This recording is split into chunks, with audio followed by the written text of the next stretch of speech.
Today's episode of The Bluff is sponsored by SITREP. SITREP is a notorious open source intelligence app that provides the latest updates for over 180 countries and over 500 topics, allowing you to stay ahead and informed. Now available on Apple and Google. Thank you, SITREP, for sponsoring this episode.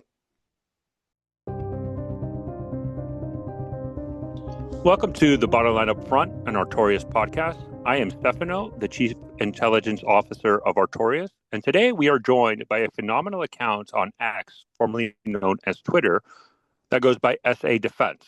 SA Defense is an open source intelligence account that tracks all military developments related to South America. And if this is something that you are highly interested, I recommend a huge follow. This is an account that I have personally used to track a lot of military developments related to South America. And in this episode, we're going to talk about the latest tensions related to U.S. military deployments in the Caribbean Sea and how it's impacting Venezuela. And if the possibility of maybe even we might see U.S. military intervention in Venezuela in the short term. But with that, SA Defense, thank you so much for joining us. Thank you so much for having me. So, SA Defense, let me ask you this question. I mean, we've seen the Trump administration really pick up the rhetoric against the Maduro regime.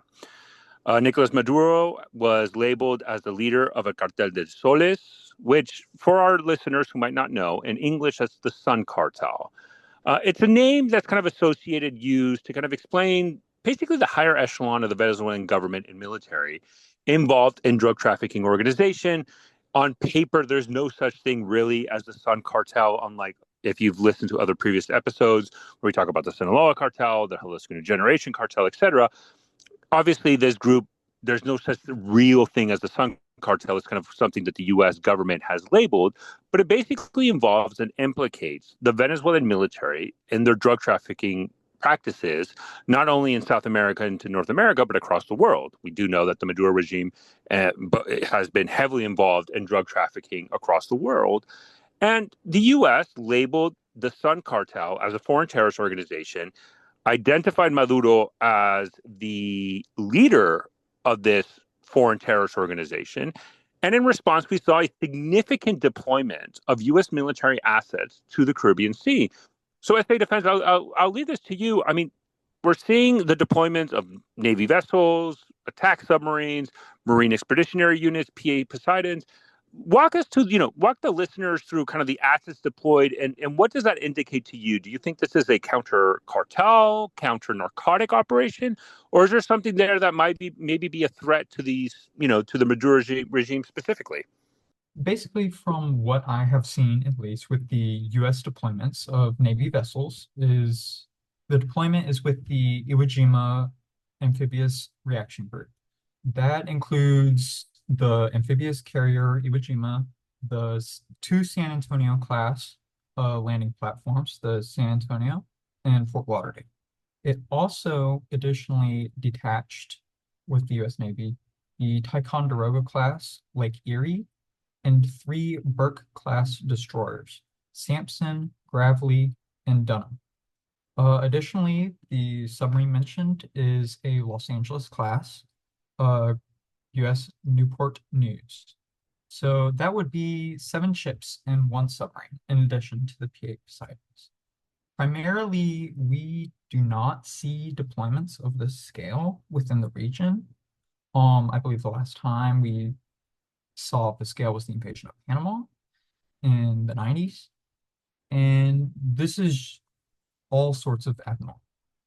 Normally we can expect to see 1, maybe 2 U.S. Navy vessels, but in the region we primarily see Coast Guard vessels, especially the cutters. In regards to the deployments, I've seen plenty of people talk about how this is a threat to the Maduro regime, how it's possible that we begin Tomahawk strikes as soon as the ships are in place off the coast of Venezuela. However, I'm not quite sure if I would necessarily believe that these vessels are being deployed in a military action due to the popular release of the information that they are going to be there. I believe personally that this is a show of force just to show that the US is willing to do anything and everything to counter potential threats that the Maduro regime might employ other than conventional military assets in the form of the drug trade to the United States and other countries around the region. That's an interesting point because we have seen. I mean, last year there was a significant increase in drug seizures related to the Caribbean Sea, not only by the U.S. but a lot of our allies and partners, not only in South America but even European forces as well. And 2025, I believe the French Navy seized close to 10 tons of cocaine in the Caribbean Sea. And so we've seen that significant increase of drug seizures along kind of, let's say, the Atlantic route, the drug trafficking route through the Caribbean Sea. Do you think the assets that are kind of being deployed would be very beneficial from a cartel, counter cartel or counter narcotics operations? Or do you think this is kind of more of an overkill and it's more maybe to send a message? I mean, do you see the utility of the amount of forces that has been deployed to the Caribbean Sea from a counter narcotic operation? I could, in fact, see the benefits of it. Normally, these sort of large-scale operations would involve the U.S. Coast Guard, which I'm quite surprised has not received an announcement about more cutters being involved in the area. However, back in 2024, the United States had in fact deployed a cruiser to the coast of Guyana as a measure of both support to the Guyana government against Venezuela, as well as during that time, it did participate in a few drug busts off the coast of Guyana. So there is precedent for some of these larger vessels that you would expect to see in all-out combat with, for example, China, Russia, Iran, being used in more basic patrol duties against narcotics trade. So let me actually pivot that for a second. Before we go into the specifics of Venezuela's military response, we did an episode last year kind of talking about Venezuela and Guyana and kind of the internal dynamics also inside of Venezuela. Have you seen any kind of indications from the Venezuelan government, either politically, diplomatically, or militarily, threatening kind of the Escobibo region and threatening Guyana specifically, and kind of that territorial dispute? Has there been any movement from a military side on the eastern side of Venezuela's border against Guyana? In recent days, I would say no. However, in the past month or two, I believe the Venezuelan government had in fact seized a survey vessel that was in the Guyana EEZ and brought the vessel into Venezuelan waters and arrested the crew. That is the only recent measure of military action I have seen in the region, and that was pretty provocative on its own of what the Venezuelan Navy had done. But I believe the vessel had been since released and the crew released as well. Now, how has Venezuela responded to kind of this deployment of U.S. military forces in the Caribbean Sea? We do know, I think Maduro has now announced a mobilization of the country. We see a lot of Venezuelan propaganda highlighting their military strength. What kind of specific things have you seen the Venezuelan military done in response to the deployment of U.S. military forces in the Caribbean Sea? In regards to that, I would actually say very little. It has been primarily talk that we have seen in response. There has been the announcement of troops mobilizing to the border with Colombia to help stop the cartel trade along the border with Colombia. And there has been a couple of videos that I have gone reposted and we helped geolocate in regards to some conventional assets such as tanks being moved around near the capital region. However, we have not seen that was in regards specifically to the U.S. military deployment. There has been sort of working as normal from what I have seen in terms of the Navy, Air Force, and somewhat of the Army, although we have that deployment to the border with Colombia. No, I guess the thing is this, in your opinion, kind of analyzing the Venezuelan military, are they posture to really mount any type of successful defense. Let's say the U.S. military, with the assets they have involved in the Caribbean Sea, with the Navy, with the kind of obviously the U.S. Air Force has the reach to go all the way to Venezuela. I mean, from a fighting chance or that kind of a perspective, from an Air Force, air defense, or even naval, does the Venezuelan military have any significant capabilities that might challenge U.S. military operations against the country? Or is this a situation where the Venezuelan dictatorship has just really hollowed out the Venezuelan military and it's kind of like a paper tiger? Where do you fall within the lines of the strength of the Venezuelan military? Yes. This is a controversial question. There's half of the debate is that the Venezuelan, and I subscribe to both sides.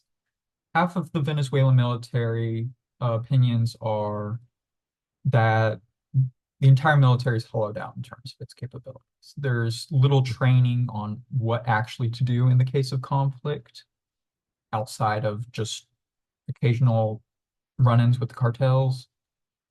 There's no real training to deal with a foreign threat that's organized. However, at the same time, the Venezuelan military does have a significant number of capabilities it can fall back on. However, I do not exactly trust that they have the proper training with those.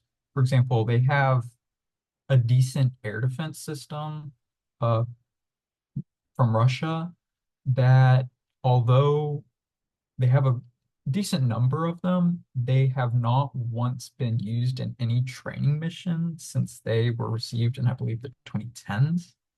So I'm not quite sure if they even work.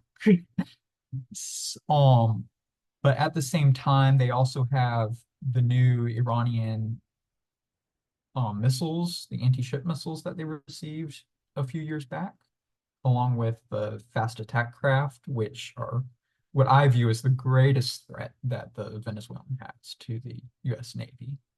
So, actually, pivoting on that point, on kind of the foreign dynamic of this, I mean, we know historically in the past there were reports of Wagner or Russian PMCs, private military corporations, active in Venezuela. Obviously, this was prior to the Russian-Ukrainian war. So, from a kind of from Venezuela alliances and kind of outside, is there any significant presence, let's say, of the Russians in Venezuela, the Russian military, either or Wagner? And is there any other countries that you might be keeping an eye on to see if they're trying to at least increase even just a military footprint? Or is this a situation where Venezuela is kind of on its own? Hmm. I would say that Venezuela is pretty much on its own in this instance. Russia, as we know, as you mentioned, is caught up in Ukraine at the moment. Now, there had been that ammunition factory that had just opened this past few months, Russian supported in Venezuela. They had been going over that for decades, trying to get that factory. Um, and that's for localized production of ammunition type small arms. Uh, in terms of Iran or China or any non-state actor, I have very little concern due to just the overall geopolitics at the world at the time. There is very little desire to engage with the Venezuelan government with the Trump administration targeting Maduro and the regime as he's being focused and cornered from all sides. So, question on the non-state actors. I mean, we do know of far distant groups active in Venezuela. We do know the Ejército Liberal Nacional, the ELN, well, Ejército Liberación Nacional, ELN. Is there any way, and even though those internal dynamics between these different groups that we've seen the far distant groups and ELN fight each other, do you think in a scenario where there's a much more, let's say, a Panama-esque invasion of Venezuela, not saying that's imminent, but saying, let's say we look at the 1989 invasion of Panama and kind of apply that, let's say, to a U.S. military operation in Venezuela in 2025, do you think that the Venezuelan military has kind of incorporated these non-state actors, because we know of the existence of, let's say, those colectivos, which are basically paramilitary organizations under the Maduro regime? Do you think that plays a key component in kind of the defense of Venezuela and the defense of the regime, these non-state actors in Venezuela? I would certainly say so. Um, they would arguably be one of the greater threats, actually, to any potential military intervention in Venezuela. Although it's very unlikely, I have to reaffirm that any military intervention in Venezuela is highly unlikely, just due to politics within the United States, relations between the Venezuelan government and the US government, as well as various companies between the two. Non-state actors would pose a greater threat due to inability for US personnel to determine who is a civilian, who is a potential threat to any operations. And it would be sort of akin to the issues that we've seen in historically, such as like Vietnam or in Iraq. So outside of Venezuela, let's look at South America as a whole. We've seen Colombia announce they're also increasing their military presence along the border with Venezuela to kind of fight these FARC dissidents, ELN, and other cartels and paramilitary organizations. Can you kind of like explain to our viewers what that kind of means? And then just in South America as a whole, have you seen any increase of military posture, military readiness because of the increased tension between the United States and Venezuela? Hmm. In regards to Colombia's movement of troops, uh, we've seen some statements from the government in Colombia. However, they've not been completely clear on what exactly they're doing besides just the increase of troops on the border. There's been some questionable sources within the government talking about a pseudo alliance with Venezuela to counter potential cartel movements. So it's not necessarily a mobilization of troops to counter Venezuela, but rather one in support of Venezuela, which has caused some confusion among many. At the same time, across South America in general, there's been a unique change in opinions on the military as of recent and nationalism. Um, Notably in regards with Colombia and Peru, but that's a whole separate issue. Regarding border disputes. Actually, no. If you can expand it, because that was literally going to be my next question of the Colombian-Peruvian territorial dispute. I mean, obviously it's outside of the construct of South America, but I think it's important to highlight. I mean, this has kind of resurfaced. I think it's an important issue. I mean, we've seen with Thailand and Cambodia how even a small territorial dispute can lead to significant series of conflicts. So, no, by all means, I would love for you to explain. That was going to be my next question. Peru, Colombia, and is this right now just at the rhetoric phase, or is there a concern that we might see another border conflict similar to what we saw in Thailand and Cambodia? I would say no, merely because the relations between Colombia and Peru they would not like to lose any negative relations between the two. Both governments are quite unpopular right now, to say the least, especially in the case of Peru. I believe it is more of a case of just a growing sense of nationalism amongst the people, that anything that could be deemed questioning one government's sovereignty or one nation's sovereignty is seen as an existential threat by the people, especially as we get more nationalistic. We've seen this with statements in Chile, Argentina, as well as some with Brazil. So every single nation has, at least in my notice over the past few years, has gotten far more nationalistic, as well as having increased their share in military procurements, especially in Peru. Peru has gotten a significant number of military procurements, as well as in the case of Colombia, Peru, Venezuela, Argentina, Chile. Every single country in the region has been buying new arms to replace some of the very aging and ancient weapons that were procured even in World War II, there was a couple tanks that I had noticed in Peru and armored personnel carriers that had drone cope cages that were originally fought in World War II. So a lot of these, and that's an issue, especially with Venezuela, is a lot of their weapons, missile systems, uh, personnel carriers are very old and prior to any embargoes, military embargoes that were in place in the country. So when we're analyzing Venezuela, I have two specific countries that I would like to kind of for you to focus before we wrap this episode up. Number one is, again, let's say the rhetoric continues to increase. There is a risk of a U.S. military involvement, let's just say airstrikes limited in nature against Venezuela. How do you think Brazil is going to respond? And then how do you think Argentina would respond, the two kind of major players of South America geopolitics? Hmm. In regards to Brazil, I would immediately assume condemnations of the US government. That's their go-to typically when it comes to US military interventions, as we've seen in Iran, for example. Any statements made by the Brazilian government typically revolve around condemnations of force, especially with the overall region's intent to keep state violence against another state out of the region.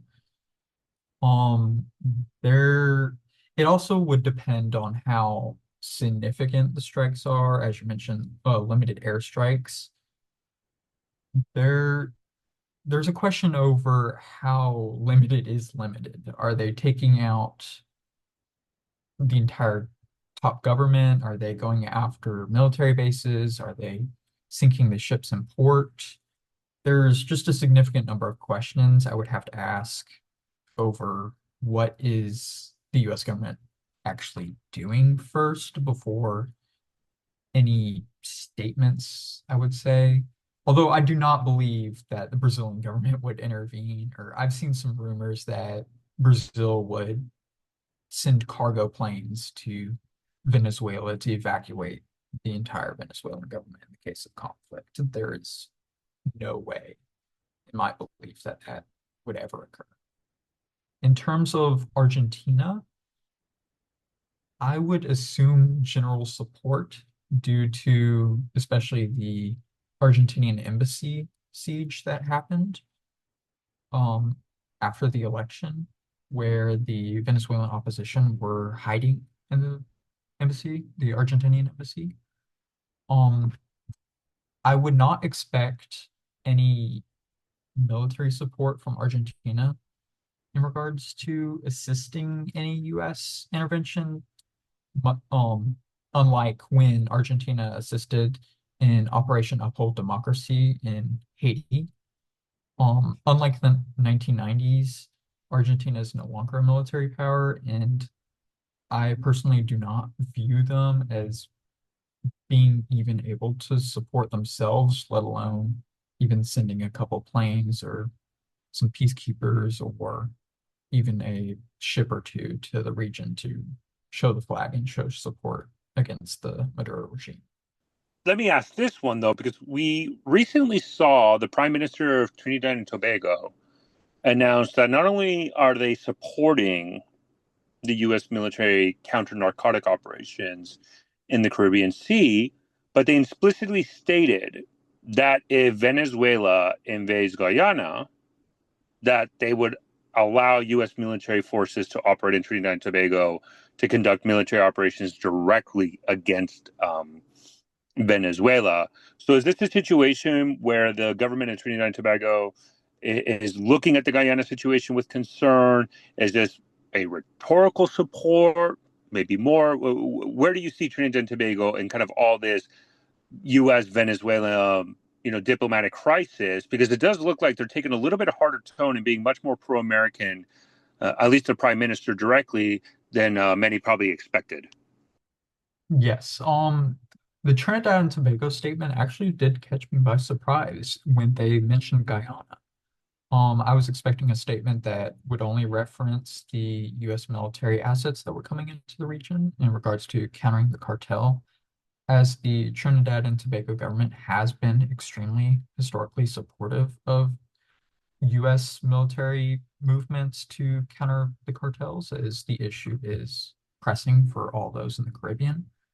Um, in regards to Guyana and the threats potentially with Venezuela, I believe late last year or early this year, the Trinidad and Tobago government had actually released a plan on increasing military funding, I believe including 2 to 3 new offshore patrol vessels, as well as some helicopters, patrol aircraft. And I believe that was partially sponsored by the US government, or the US government had provided some monetary aid for that, in addition to the government funding for those new units.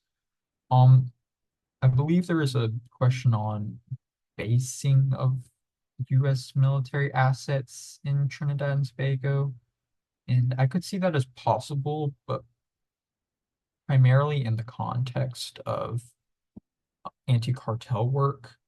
Um, when the situation arises, if the situation arises where Venezuela invades Guyana, I would see the Trinidad and Tobago government very much supporting the Guyana government and potentially allowing the EEZ available for US military assets to move in, potentially countering Venezuelan naval assets, as Venezuela has been more prone to pushing the lines on what defines their exclusive economic zone versus in other countries.